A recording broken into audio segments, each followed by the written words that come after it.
when I first started getting into music, I was DJing in Cincinnati at WAIF, W-A-I-F 88.3, and from there I started to do a night at a place called Ripley's, and I was just sort of DJing, and a guy named Robert Curcio came into Ripley's and sort of saw me DJing, listening to the radio show, started a record label called Mush, and my first release was called Low-End Sequence, which was on Mush Records, and it was Mush's first release.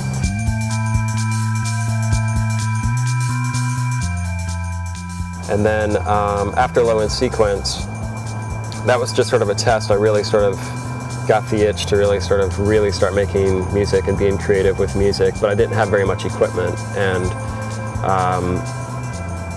I saved up all my money and bought a sampler, and that's when I did Circle with Adam Drucker, who goes by Dose One.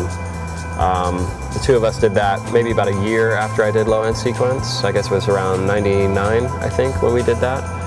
We did the entire record in like 3 months' time. It was just like a really quick burst of thought and energy, and it was fast and fun and crazy, and we had no idea what we were doing, but it was good. And then got some more equipment, I guess, and a few more toys, and created Seed to Sun, where Seed to Sun was really my first solo thing, like the first thing that I did without collaborating really with anyone. I had a few guests on the record, but for the most part it was like, you know, the first thing I ever took on that like a full-on album.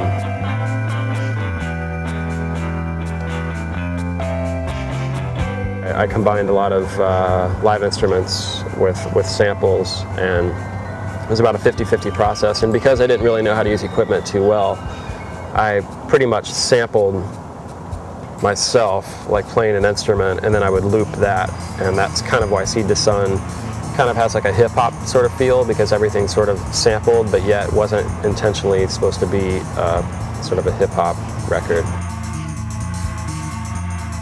Right after Seed to Sun, I toured a lot. When I was over in the UK, did Peel sessions with John Peel, the late John Peel, the late and great John Peel. So that was on Quorum as well. After Quorum, I did Blue Eye in the Red Room, which was, I guess, a year and a half, 2 years ago. And that was pretty much almost all live instrumentation, no samples. Yeah, and now I'm back to doing these new records that I have going on now.